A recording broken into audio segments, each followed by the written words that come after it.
कौशल कुमार जी, दिल्ली से। श्री हरिवंश। हाँ जी, आपके चरणों में कोटि कोटि नमन। सदगुरुदेव भगवान, आपने बताया है कि हमें श्री जी की निष्काम भाव से उपासना करनी चाहिए, परंतु मैं अभी तक प्रतिदिन अपने शरीर के पारिवारिक सदस्यों एवं संबंधियों के शारीरिक स्वास्थ्य, प्रसन्नता की प्रार्थना तथा बच्चों की शिक्षा, संस्कार तथा रोजगार की प्रार्थना श्री जी से करने से स्वयं को रोक नहीं पा रहा। कोई भी संकट आता है तो श्री जी से निवेदन करता हूँ। क्या इसमें कोई दोष अथवा अपराध तो नहीं है? दोष नहीं है, पर जो हम कहते हैं वो प्रेम मार्ग की उपासना के लिए कहते हैं। आप जो कर रहे हैं वो प्रभु को साधन बना करके परिवार और विषय सुख को साध्य बनाए हुए हैं। समझ रहे हो? इसे आर्त भक्त, अर्थार्थी भक्त के अंतर्गत कहा जा सकता है, प्रेमी भक्त नहीं कहा जा सकता। तो हम वृंदावन धाम के वासी हैं, प्रिया प्रीतम के उपासी हैं, तो हमारा प्रधान लक्ष्य प्रेम हुआ। तो जब हम अपने हृदय की बात करेंगे तो निष्काम बात करेंगे। समझ रहे हो? पर जो आप कर रहे हो कोई पाप नहीं, कोई अधर्म नहीं, कोई दोष नहीं है, पर ये स्थिति प्रेमी भक्तों की गणना में नहीं है।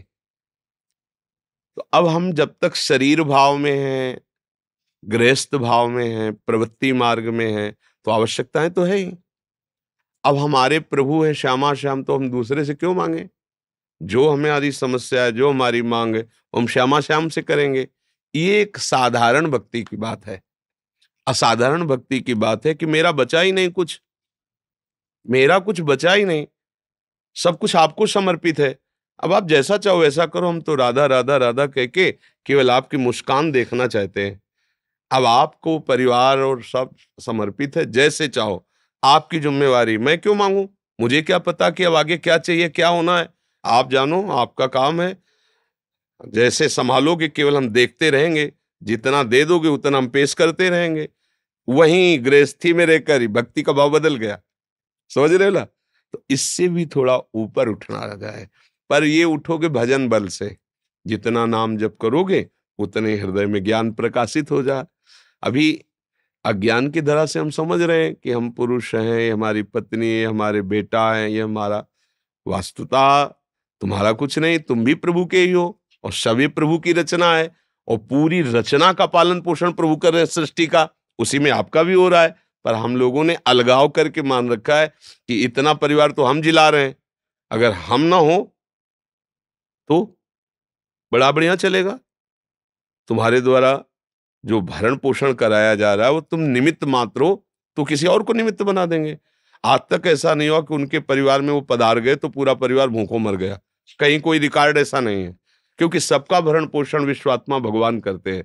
ये बात जब जान लोगे तो धीरे धीरे मांग मिटने लगेंगी कि उनको जो करना है वही होगा, और जो वो करते हो मंगल करते हैं। काहे को हम अपनी मांग रखें? हमारी मांग बहुत छोटी होती है, वो देना बहुत बड़ा चाहते हैं। इसीलिए उचित यह है कि अगर हम नहीं कह सकते अपनी बात, तो हम प्रभु से एक छूट दे दें कि नाथ रहा नहीं जा रहा, पर हम कह रहे हैं। हमको लगता है कि हमें ये मिल जाए तो सुखी हो जाए, पर आपको क्या लगता है वही करना। इतनी छूट दे दो, मांगो और मांगने के बाद ये छूट दे दो कि हमारी तो बात ये है कि ये दे दो, पर अगर आपको लगता है ये ठीक नहीं तो आप जैसा चाहो ऐसा। उससे फिर क्या होगा? आपकी भक्ति बढ़ जाएगी। अगर आप हट कर लोगे तो जे इच्छा करे हो मन माही हो, भजन हो रहा है प्रभु के आश्रित, निश्चित वो आज नहीं तो कल पूर्ण होगी। फिर भक्ति में रंग नहीं आएगा, और अगर भगवद आश्रित रहोगे तो वो तो पूर्ण होगा ही, और भक्ति में रंग आ जाएगा। रंग प्रेम, प्रभु के चरणारविंद का प्रेम।